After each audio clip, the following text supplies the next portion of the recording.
of you have been reaching out to me, mostly on Instagram, asking me whether I am ever returning to my ASMR channel. And my usual answer was yes, but I just wasn't sure when I would have the time to start creating content again, which I'm totally not proud of, because I feel like the rule that applies to taking breaks from projects is basically the same rule that applies to taking naps. Mainly, if you take too long of a nap, you will just end up waking up more tired, angrier, and just feeling totally confused about what you are to do with your life. So one of my main goals here is to actually find a schedule that works for me in regards to filming and editing my videos, so that breaks like this don't happen anymore, or if they do happen, they won't happen for as long of a period of time. And since I mentioned that that's just one of my goals, the other one would be to reach out to all the people who in the past couple of months have been reporting my 4chan videos and getting them demonetized, and ask them from the bottom of my heart, who hurt you? If you think that my voice sounds much different from the last time you've seen me on YouTube, that's because it totally does. For the past week or so, I have been nursing one of the worst colds of my life. And I know that this would probably not be the most appropriate times for most ASMR artists to film, audio-based content. Much like Kanye West, I stand by my creative decisions, even though I probably hate my voice now more than ever. And also, I want to make you aware that this video will probably contain more jump cuts than my usual content, because I will probably have to stop filming every now and then just to blow my nose. Otherwise, you would be hearing every 2 minutes or so this sexy noise. And while I don't judge you on what you find relaxing, I really doubt that the majority of my viewers would want to see that or, hear that. I wanted my first video after the break to be a story time, actually telling a story from scratch and not just reading it off a world-acclaimed fanfiction. And in the making of this video, I discovered that I have a newfound respect for storyteller YouTubers, because they make spinning a just simple mundane story into a 15-minute video just look so much easier than it is. Granted, I don't really have a super flashy story. Like, I don't have a stalker who is actually a ghost, nor had any McDonald's employees ever try to assassinate me by putting pickles in my hamburger, even though I described my mild distaste for pickles as actually a super deadly allergy. So what I'm going to do is tell you 3 shorter stories today and overlay them with some appropriate trigger sound, to better set the mood. So let us begin. I had a really bad experience at Lush recently, which I feel is such a huge stepping stone for any YouTuber out there. I was in Italy on the last day of my trip, and the weather outside was just miserable. It was raining and I still had a couple of hours to kill before I had to head out towards the airport. So I just decided to do some last minute shopping, because obviously what was I going to do? Actually go to museums and landmarks and get cultured? I think not.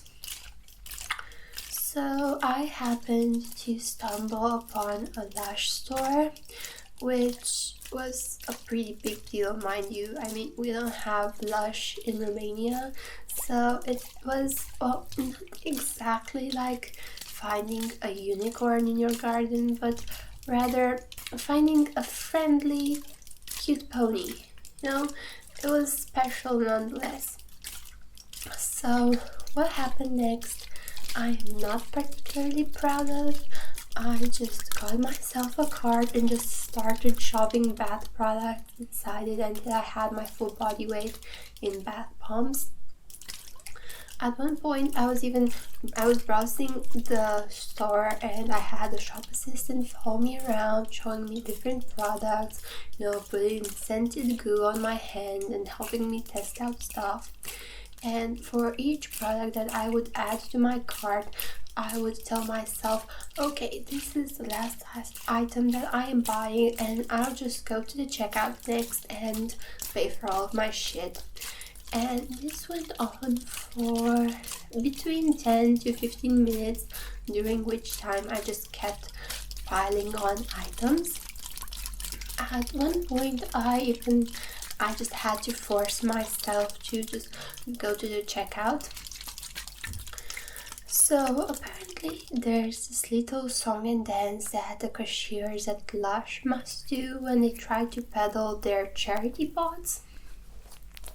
Normally in other stores, the charity pot is just a small item. It's something symbolic like a little lip balm or a little nail polish, something like that, and the majority of the proceeds, if not all of them, go to a charity of their choice.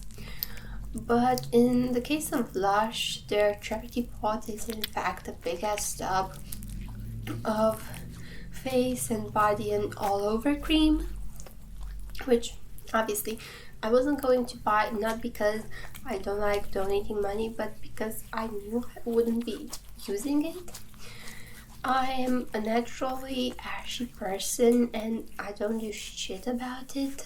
Like, I acknowledge the fact that it's a problem, but at the same time, I know that I am too lazy to actually wear any body cream and just apply it daily. So I'll just probably wait until I'm 26 and turn into a full-time raisin. Now, the thing is, the girl at the checkout was basically the human embodiment of one of those Facebook memes. You know, the ones that are like, share this image if you sort of like donuts, or just ignore it if you like getting rimmed by Satan. And in the end, they just guilt trip you into sharing that image because donuts are sort of okay, and what if somehow your friend sees that image on their timeline and just thinks, oh, I see this, but I also see that my friend didn't share this image, so obviously their favorite pastime is just doing the nasties with the devil himself.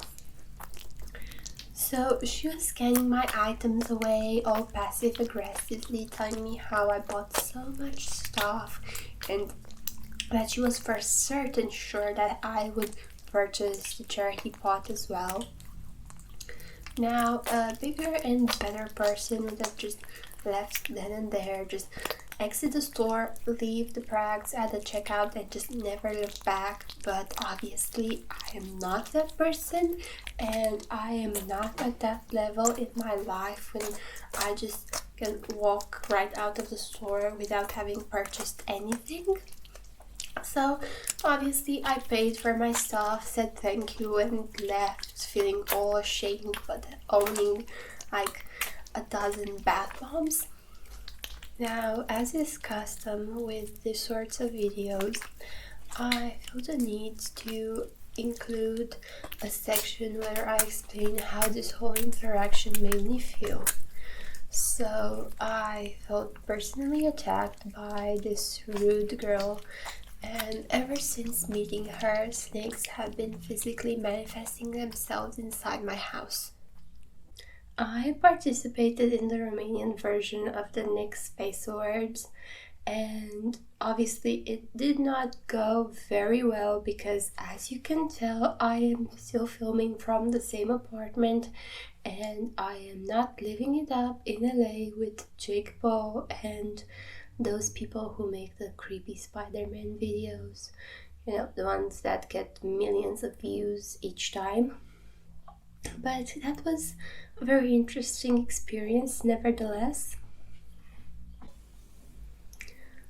For those of you who don't know how this competition is supposed to go down, normally when you enter the contest you have full creative liberties. You can submit any design you wish for, you can do cosplay, but you can also do an original character. You can basically do anything. And then as you advance to the rounds, you get challenges, and each challenge has its own theme. For example, the top 20 theme was vintage dolls, which I was not particularly fond of because, well, in actuality, I have no thoughts on vintage dolls. Like, I don't find them creepy that if they haven't been in a house fire or if they aren't full of spiders, for example, but I don't find them particularly cute or beautiful either. Even Barbie had to wait until like the mid-80s in order to get her shit together. So as you can tell, that is basically the point where my journey ended with this contest. Furthermore, this was my first year that I reached top 20 status, which I feel is an important thing to mention because obviously I did not know the rules going through this competition. But in a way, I feel like the people organizing it didn't know the rules either, so it kind of balances out. And I say that they didn't know the rules because they just kept switching stuff up midway. Like, for example, a week after they announced the top 10 list, it turned out that it was actually a top 15 list, and some people might think that kind of left me feeling bitter and resentful, but in all actuality it left me very fucking bitter and resentful. I'll admit this thing. My favorite thing about this entire competition was all the drama that the changing of this little rule caused, and all the theories which, in fact, after the entire Avril Lavigne is actually dead and being replaced by a clone, are some of my very favorite conspiracy theories. So in me telling you this story, I'm actually trying to get us all together to get in contact with one of the greatest detectives that this world has to offer. I'm talking about a hero we both need and deserve, an actual real-life Batman, the one and only Alex Jones, who needs to get on this case right here and right now. So, if you are listening, Alex Jones, you are our only hope. This last story happened while I was at the fashion show. I was just talking to an acquaintance that I happened to run into when all of a sudden this woman turns to me and just tells me that she has something very important that she needs to tell me. Now, normally I don't really judge the kind of people who go to these sorts of events because they tend to range from fashion bloggers to magazine editors to just lesser known celebrities who had nothing to do on the Thursday night. So, I just tend to keep an open mind about these sorts of encounters because after all, we all want that sweet, sweet collaboration money, and in a way, being friendly and being nice to strangers at weird events is how you get it. So she just grabs my hand and pulls me to talk someplace more quiet, which was a bit ironic because the agency who invited us to the fashion show is sort of well known for booking smallish venues but then inviting a large volume of people, so she just pulls me into this like super busy hallway and begins to tell me that during the fashion show she just kept glancing back at me, and that she is in fact an honest to God medium. And during the fashion show, my angels revealed themselves to her, and those pesky little creatures just kept bugging her to tell me that I was born to be a healer. Like she somehow knew that I was meaning as mercy or something. Now, I am not a particularly superstitious person. Sure, like many other girls, I went through sort of a teenage witchy phase when I would play with Ouija boards or try to do card readings or try to summon the devil once or 15 times. But it's in moments like these when you feel like you can't really ignore the signs. I mean, in a way, I feel like this is how Dr. Oz started as well, and look where he's at right now. If you watched until this point, I want to just take a second and thank you from the bottom of my heart. It means the absolute world to me that you are here and you are watching my videos. And for the rest of you who just clicked on the thumbnail, watched for a couple of seconds before deciding that this video isn't for you, and then just went to find a better ASMR artist, I have one thing and one thing only to say to you. Your mom is gay.